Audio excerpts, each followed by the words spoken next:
निम्नलिखित वाक्य किसने किससे कहा और क्यों बताइए। माँ मैं उसकी गंदी आदत छुड़ा कर रहूँगी। अब यह वाक्य नन्ही ने अपनी माँ से कहा क्योंकि वह बिच्छू की डंक मारने की आदत छुड़ाना चाहती थी। बीजू वाक्य क्या करूँ, डंक मारना मेरा स्वभाव है। यह वाक्य बिच्छू ने नन्ही से कहा क्योंकि नन्ही का उपकार भूलकर उसने उसे डंक मार दिया था। तुम यह गंदी आदत छोड़ दो, नहीं तो मुसीबत में कोई तुम्हारी मदद नहीं करेगा। यह वाक्य नन्ही ने बिच्छू से कहा क्योंकि वह बिच्छू की बुरी आदत के बारे में उसे चेतावनी देना चाहती थी। भलाई करना मेरा स्वभाव है।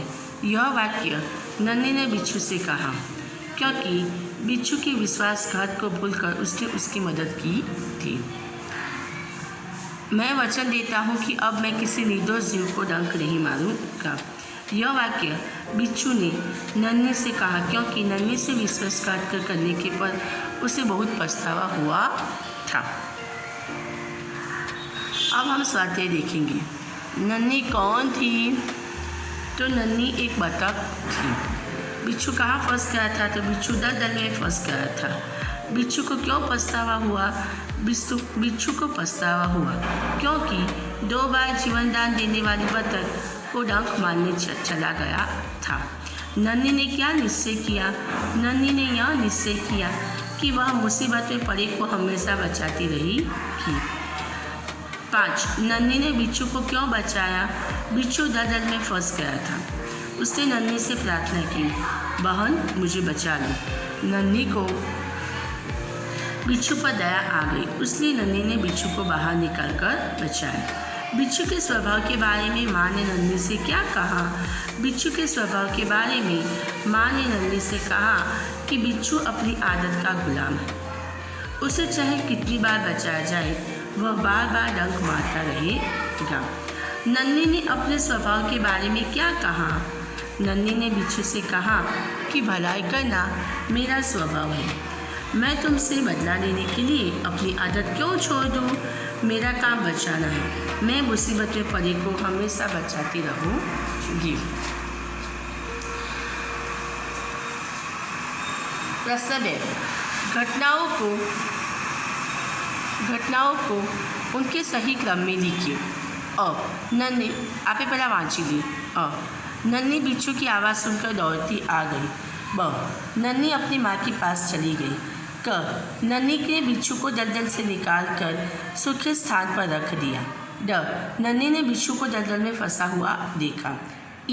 बिच्छू ने नन्ही को डंक मार दिया। अब यह घटना को सही क्रम में लिखना है। यानी पहला सेंटेंस क्या आएगा? पहला वाक्य तो नन्ही ने बिच्छू को दलदल में फंसा हुआ देखा। पहली वाक्य नन्ही बिच्छू वाक्य से नन्ही बिच्छू की आवाज़ सुनकर दौड़ती आ गई।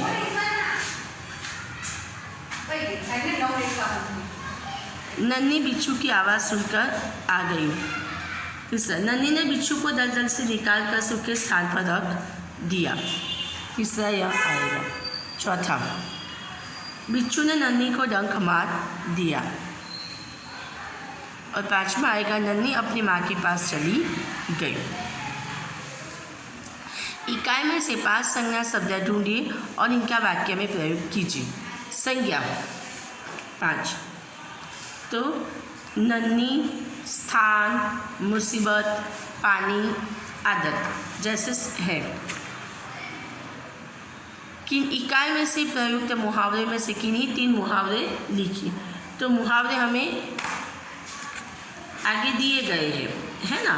कौन कौन से मुहावरे? तो जीवन दान देना यानी मरने से बचा लेना। शर्म से पानी पानी होना यानी बहुत लज्जित होना। थिरकने लगना यानी खुशी से नाचने लगना। निम्नलिखित शब्दों के समानार्थी शब्द खोजकर उनका वाक्य में प्रयोग कीजिए। तो स्थान का समानार्थी शब्द है जगह। जगह का हमें सेंटेंस यानी वाक्य बनाना है। हमें अच्छी जगह घूमने जाना चाहिए। दूसरा स्वभाव तो प्रकृति। बिच्छू की प्रकृति डंक मारना है। मुसीबत, संकट। हमें संकट में धीरज से काम लेना चाहिए। प्रसन्न यानी खुश होना।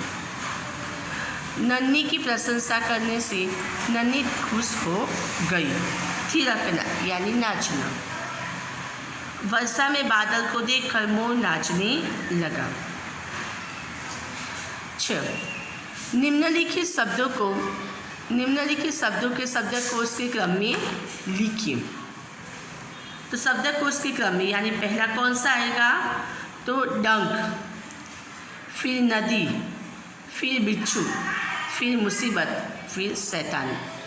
सही है। अब 7वां, नीचे दिए गए चित्र को देखकर 2-2 वाक्य लिखिए और कहानी बनाइए। यह तो आप लोग अपने आप कर सकते हैं, है ना। ये चित्र देख के 2 सेंटेंस बनाने, ये चित्र बना के आपको वार्ता पूरी करनी है।